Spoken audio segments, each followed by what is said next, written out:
اہرام مصر engineering, construction اور architect کا باکمال ماسٹر پیس۔ 4500 سال گزرنے کے بعد آج بھی یہ دنیا کو اپنے جادو میں لپیٹ لیتے ہیں۔ سائنسدان اور تحقیق کرنے والے آج تک حیران ہیں کہ یہ پیرامڈز آخر بنائے تو بنائے کیسے گئے، کیونکہ ان پیرامڈز میں استعمال ہونے والے پتھروں کا وزن 2.5 ٹن سے شروع ہوتا ہے اور 80 ٹن تک جاتا ہے، اور اس پیرامڈز کے اندرونی چیمبرز کو 50 ٹن سے بھی بھاری گرینائٹ پتھروں سے بنایا گیا۔ اب بات یہ ہے کہ اس زمانے میں نہ تو کوئی کرین تھی، نہ بلڈوزر یا ایسی کوئی جدید ٹیکنالوجی، اور تب تو پہیہ تک بھی ایجاد نہیں ہوا تھا۔ تو آخر کیسے اتنے بھاری 23 لاکھ پتھروں کو ایسی بہترین مہارت سے ارینج کر کے لگایا گیا؟ ریسرچ کرنے والوں کی عقل دنگ رہ جاتی ہے۔ کیا اسے خلائی مخلوق یعنی ایلینز نے بنایا تھا یا جنات نے اسے تعمیر کیا تھا؟ یہ سب سے بڑا 482 فٹ اونچا پیرامڈ آف گیزا تقریباً 3800 سالوں تک اس دنیا کی سب سے اونچی بلڈنگ ہونے کا اعزاز اپنے نام کیے رکھا۔ اس پیرامڈ کو 51 ڈگری اینگل پر اوپر اٹھایا گیا، یعنی تعمیر کیا گیا، اور اس بلڈنگ کا وزن اگر میں آپ کو بتاؤں تو 60 لاکھ ٹن۔ اس کو اگر آپ آج کی سب سے اونچی عمارت برج خلیفہ سے کمپیئر کریں تو برج خلیفہ کا وزن ہے صرف 5 لاکھ ٹن۔ تحقیق سے یہ بات ثابت ہو چکی ہے کہ اسے قریباً 1 لاکھ کے قریب مزدوروں نے 20 سال کا طویل عرصہ لگا کر اسے تعمیر کیا تھا۔ مگر کیسے؟ یہ بات سچ ہے کہ یہ پیرامڈز اپنے اندر حیرت انگیز رازوں کو چھپائے ہوئے ہے۔ آج اس ویڈیو میں بہت سے رازوں کا خلاصہ کرنے والا ہوں، جسے سن کر آپ کے ہوش اڑ جائیں گے۔ میں آپ کو بتاؤں گا اصل حقیقت میں یہ پیرامڈز آخر کس طریقے سے بنائے گئے، اور اتنے بھاری بھرکم پتھروں کو اٹھا کر اوپر لے جانے کے لیے مصریوں نے کون سے طریقہ کار استعمال کیے تھے، وہ کیا تھے۔ ویڈیو دراصل اسی کے بارے میں ہے، تو اس ویڈیو میں ہمارے ساتھ اینڈ تک بنے رہیے تو آپ جان پائیں گے کہ کس طرح مصریوں نے اس کو تعمیر کیا اور یہ عظیم کارنامہ سر انجام دیا۔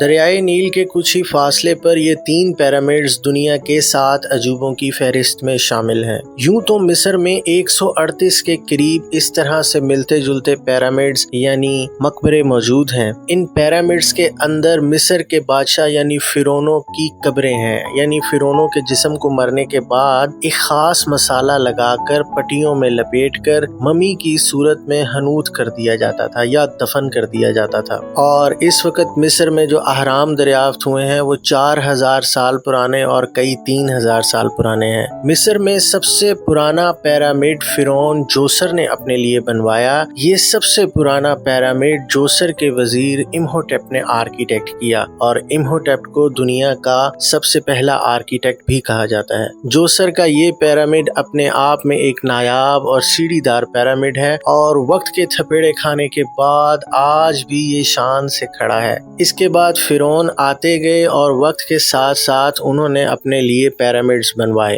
ایک فرعون جس کا نام سنیفرو، جس نے 2600 قبل مسیح میں پہلا بالکل صحیح شیپ والا پیرامڈ ریڈ لائم سٹون سے بنوایا، جسے دنیا کا سب سے پہلا ٹرو پیرامڈ بھی کہا جاتا ہے۔ ایک بات میں آپ کو بتاتا چلوں کہ ملک سوڈان میں مصر سے بھی زیادہ پیرامڈز دریافت ہوئے ہیں، اور اس طرح کے پیرامڈز آپ کو تقریباً زمین کے ہر بر اعظم میں ملیں گے۔ ان 3 پیرامڈز میں جو سب سے بڑا پیرامڈ ہے، جسے بادشاہ خوفو نے خود اپنے لیے اپنی زندگی میں ہی قبر کے طور پر بنوا لیا تھا، تاکہ اس کا جسم مرنے کے بعد بالکل صحیح حالت میں رہے۔ پیرامڈ کو جیومیٹرک شیپس کو مد نظر رکھتے ہوئے بڑی مہارت سے تعمیر کیا گیا، تاکہ پیرامڈ کے باہر کا موسم جو بھی ہو، پیرامڈ کے اندر کا درجہ حرارت 20 سینٹی گریڈ ہی رہے۔ اور آج بھی باہر کا موسم جو بھی ہو، گرمی سردی، پیرامڈ کے اندر کا درجہ حرارت 20 ڈگری سینٹی گریڈ ہی رہتا ہے۔ قدیم مصری لوگ میتھمیٹکس اور جیومیٹرک شیپس میں اس قدر آگے تھے کہ تحقیق کرنے والے جان کر حیرت میں مبتلا ہو جاتے ہیں۔ اور اس پیرامڈ کے چاروں کونے نارتھ، ایسٹ، ویسٹ، ساؤتھ بالکل صحیح سمت میں پرفیکٹلی الائنڈ ہیں۔ یہ کارنامہ مصری لوگوں نے تب سر انجام دیا جب کمپس بھی ایجاد نہیں ہوا تھا۔ اس کا نقشہ فرعون خوفو کے وزیر ہیمون نے تیار کیا تھا اور اس پر اس وقت کتنا خرچہ آیا تھا اگر میں پاکستانی روپیوں میں بات کروں تو کروڑ یا ارب نہیں، اس کو بنانے میں 14 خرب روپے کا خرچہ آیا تھا۔ اس پیرامڈ کے اندر کا نقشہ کچھ اس طرح سے دکھائی دیتا ہے، جس میں فرعون اور اس کی بیوی کی قبر موجود ہے۔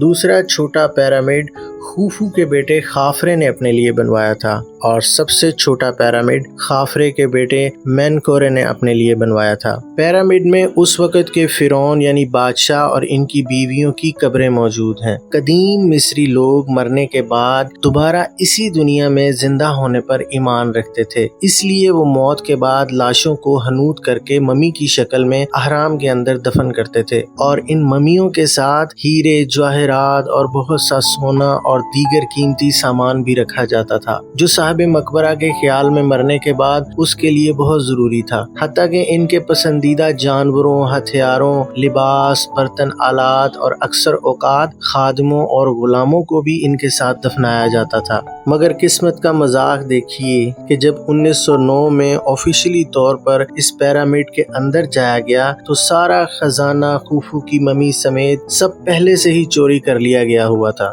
کافی عرصے تک یہ سمجھا جاتا رہا کہ جن مزدوروں نے اسے تعمیر کیا تھا وہ غلام تھے، مگر جدید تحقیق سے یہ بات ثابت ہو چکی ہے کہ وہ لوگ غلام نہیں تھے۔ اس پیرامڈ کے قریب نیچے سے ایسے بہت سے فاسلز ملے ہیں ان مزدوروں کے، اور ان فاسلز کے ساتھ بہت ساری چیزیں جیسے تحفے تحائف اور مونومنٹس بھی ملے ہیں۔ جب ان مزدوروں کے ڈھانچوں کی ڈی این اے جانچ پڑتال کی گئی تو یہ پتہ چلا کہ تعمیر کرنے والے مزدور غلام نہیں تھے، بلکہ وہ بہت اچھا کھانا کھاتے تھے اور معاشرے کے قابل لوگوں کی طرح زندگی گزارتے تھے۔ جن لوگوں نے اس زمانے میں پیرامڈ بنائے تھے وہ علم میں اس قدر آگے تھے کہ وہ زمین کے سائز اور اس کی ساخت سے بھی خوب واقف تھے۔ آئیے اب بات کرتے ہیں کہ آخر کس طرح مصریوں نے اس عظیم شاہکار کو کھڑا کیا، جس کے لیے یہ ویڈیو خاص طور پہ بنائی گئی ہے۔ تو آئیے اب آپ کو میں بتاؤں گا اصل حقائق۔ اس ٹول کی مدد سے سب سے پہلے پیرامڈ کی بنیاد کی لیولنگ کی گئی اور پھر ان بھاری بھرکم پتھروں کو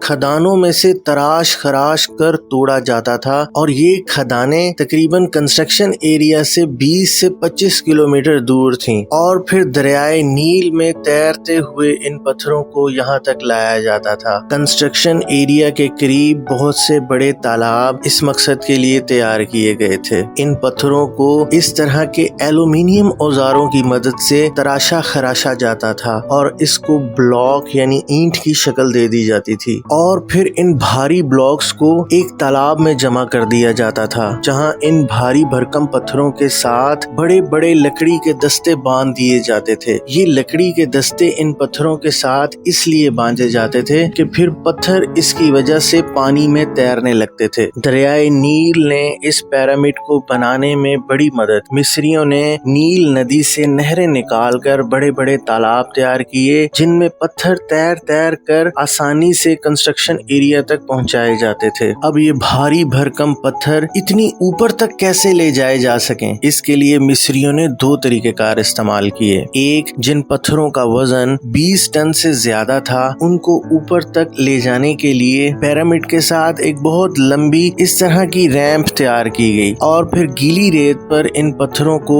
سینکڑوں مزدوروں کی مدد سے گھسیٹ گھسیٹ کر پیرامڈ کے اوپر تک پہنچایا جاتا تھا۔ اور جن پتھروں کا وزن 2.5 ٹن کے کچھ قریب تھا ان پتھروں کے لیے مصری آرکیٹیکٹس نے ایک گول ریمپ اس طرح سے پیرامڈ کے ارد گرد تیار کی اور اسے پانی سے بھر دیا، اور پھر جن پتھروں کے ساتھ لکڑی کے دستے باندھے تھے وہ ان ریمپ میں تیرنے لگتے اور تیرتے تیرتے ان کو اتنی اوپر تک پہنچایا جاتا تھا۔ اس ساری کنسٹرکشن کو پینٹنگز کے حوالے سے ثابت کیا جا سکتا ہے۔ مصری تہذیب سے دریافت ہونے والی قدیم پینٹنگ کا حوالہ میں آپ کو دیتا ہوں۔ یہ پینٹنگ 1900 قبل مسیح میں مصر کے مقبرے کی دیوار پر بنائی گئی تھی۔ 2014 میں اس پینٹنگ پر ریسرچ کی گئی۔ یہ وہ پینٹنگ ہے جس میں 170 مزدور ایک سٹیچو کو گھسیٹ کر لے جا رہے ہیں اور رسیوں کا استعمال کر رہے ہیں، اور یہ ایک آدمی پانی گرانے لگ رہا ہے ریت کے اوپر تاکہ بھاری چیز کو کھینچنے میں آسانی ہو۔ تجربات سے یہ بات ثابت ہو چکی ہے کہ جب ریت کو مناسب پانی کی مقدار میں گیلا کر لیا جائے تو اس پر موجود سامان کو کھینچنے میں درکار قوت آدھی رہ جاتی ہے، یعنی نصف رہ جاتی ہے۔ اس وقت مصریوں کے پاس کوئی جدید ٹیکنالوجی نہیں تھی۔ ان کا کہنا ہے کہ بھاری پتھروں، مجسموں اور دوسرے وزنی سامان کو جو صحرا سے یہاں لایا جاتا تھا، اس کو سلیج پر رکھ کر مزدور کچھ اس طرح کھینچتے تھے۔ اب چلو آپ کو پتہ چل گیا اتنے بھاری پتھروں کو گھسیٹ کر کس طرح مصریوں نے یہ عظیم کارنامہ سر انجام دیا۔ پیرامڈ کے سب سے اوپر ٹاپ پر آپ نے دیکھا ہوگا کہ ایک نکر نہیں بنی ہوئی، دراصل اسے بہت قیمتی پتھر سے سجایا گیا تھا، اور پیرامڈ جب مکمل ہوا تھا 4500 سال پہلے تو کچھ اس طرح خوبصورتی سے دکھائی دیتا تھا۔